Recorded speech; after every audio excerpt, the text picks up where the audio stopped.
You are listening to the Horse Radio Network, part of the Equine Network family. Hey, you're listening to Adulting with Horses, the best place to be if you can't be at the barn. We are your co-hosts and equine authors, Heather Wallace and Natalie Keller-Reinert. As crazy horse girls, we don't take ourselves too seriously in the saddle or out. We celebrate the things that make us different. Join us as we talk about horses and pop culture and get a little weird in a fun way. Thank you for being a little weird with us.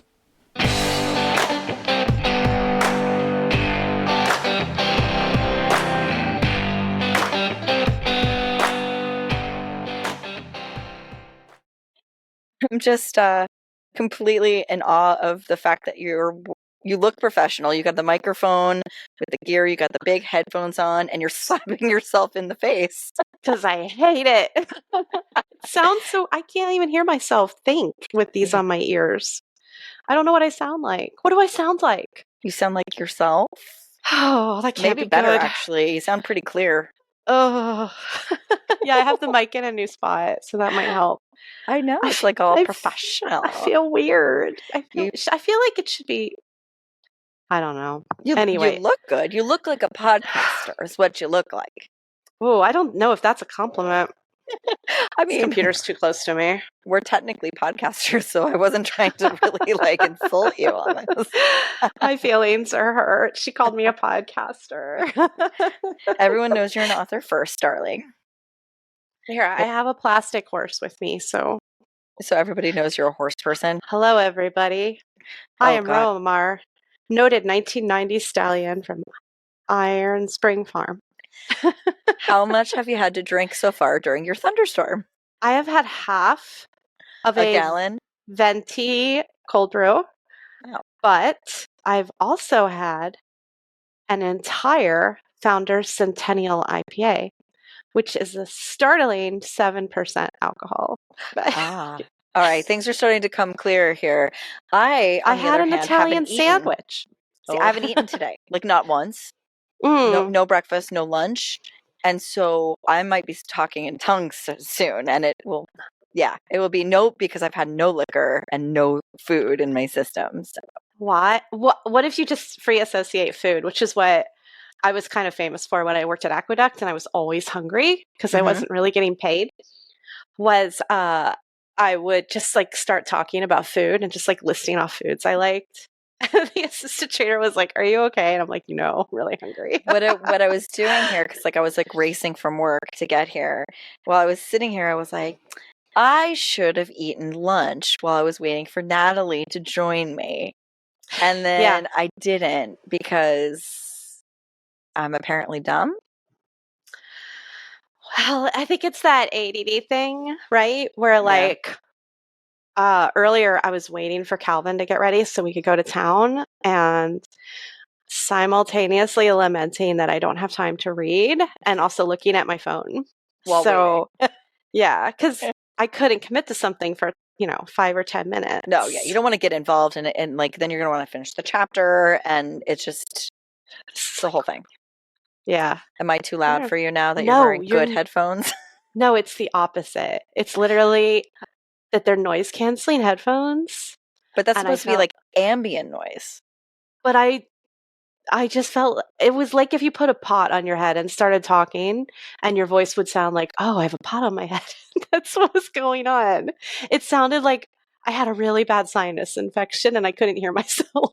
So that's why I just moved it off my ear so I can hear. All right. So your narcissism is showing because you're not supposed to hear you. I'm supposed to hear you. Don't you know when you talk? When you're talking and you're really stuffed up and you're like, I sound like I'm in the back of my head somewhere. I know what you're saying. Try doing a whole podcast that way, like you're in the back of your head. You're so strong. You're powering through for us. I'm so proud. So proud of you.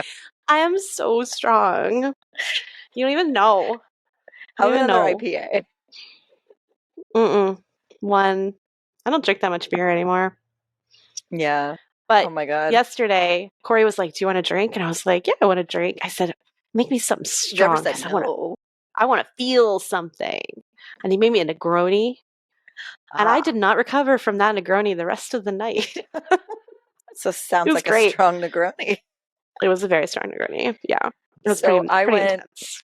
I had the other night on what's today? Tuesday, I went and had 2 glasses of wine. Like, I was like, wow, I haven't had a drink. I'm gonna have 2 glasses of wine. 2, 2. that's it. That's it, Mhm. right? 2. Just 2. Went to bed. At like 11 p.m., I wake up with a headache, and I was like, oh no, this is the kind of headache I need to take care of now, or I'm gonna wake up with a migraine. Nope, still woke up with a migraine. Took more Advil in the morning. Had to drive up to Saugerties, and then the sun is so bright and was hot. I ended up taking 3 Advil, an Excedrin, and a Xanax, all within 6 hours of each other, and it finally canceled out. It took all of that in my system to like say, you know what? So I don't think I could drink wine anymore. Like, I think it's just Wine gives me a tequila. headache. I don't know Yeah. how anybody drinks wine. I really don't. I don't think I could do it It's- anymore. I think it's vile. Yeah. And then the next night I felt better, so I had tequila. So Mhm. that was fine. That ended up fine. Everybody has got their own chemical reaction to different kinds of fermented liquors, and you just have to see what's right for you. Yeah. For me, vodka is like Sprite. Doesn't do anything. So when I want to change things up, I have some bourbon. Changes things up. So I bet it does, because your body gets used to it. Yeah, I'm like, oh, this is a shock to the system. And I have sipping bourbon and I have mixing bourbon, because I'm classy. Quality of taste, obviously. Yeah, clearly. I can totally relate to that. Yeah. Mhm. I have a big weekend ahead of me. So I just got back from HITS, right? Which was super fun. I brought my daughter, and I was there for the team, like the barn, and I was working up on horses and stuff like that. And then I was like, I'm going to have a nice, relaxing Friday. That it will not be happening, because I'm getting ready for a dog show. And then the first day of the dog show, I have my college friend's pool party, which is an all-night event. What? Yeah, and then the You're next in your morning, 40s. No, it's my college friends. You don't understand. It's my like we one night a year we live like we're still in college. We all That sounds awful. Oh my god, it's amazing. What we do is we usually this is what happens. I don't want to go too far into detail, but it's don't worry, Jay, I won't be staying over. And then I choose not to drink, and then in 2 hours in, I'm saying yes to a shot. 4 hours in, I'm in the pool playing beer pong, and 5 hours in, I'm borrowing someone's big sweatshirt and sweatpants so I can sleep on the floor. Okay? And so this year, my friend and I are getting a hotel because, we're adults. But you have to get to it. No. I'm working the next day at 8 in the morning. Oh, no. So I can't. This is the perfect excuse not to drink. But we both know that I will be drinking. So I'm going to have to just get an Uber and end the night early with my friend and go to the hotel and power up, because after work the next day, I have a music festival. Oh my God. You're going to die. I'm going to miss you when you're dead. I'm have your horse? going to, you can have all my horses. I'm totally going to fucking die. Like, somehow in the planning of these stages, right? It was like, oh, here's my favorite band. It's finally coming to the area. They're playing with 6 other bands. You know what? That's cool. We'll just book it. Right. And then that was 6 months ago. And then 3 months ago, there was a dog show. I'm like, that sucks. I'll make it work. And then 2 months ago, my friends were like, we picked this weekend for the party. And I was like, fuck. So I'm still going to try to do it. But like, I ain't 20 no more. No. That's stressful. I'm going to die. I have a busy September, but my version of busy, like I'm flying a lot of places and like going to a lot of things, but I don't ever have to get up. Well, I might get up at 8 a.m. when I'm at Disneyland, but other than that, I don't get up before 9 o'clock, generally speaking. So if I had a party the night before and then I had to be somewhere at 8 o'clock, I would just go from the party. That would be the only way I could do it, is just to continue the day. Because I can do a 30-hour day more easily than I can get up at 6 and go and do a thing.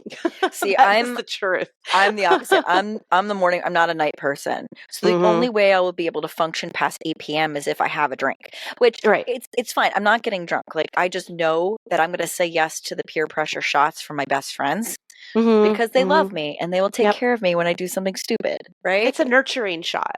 It is. And it's like a, hey, we haven't seen you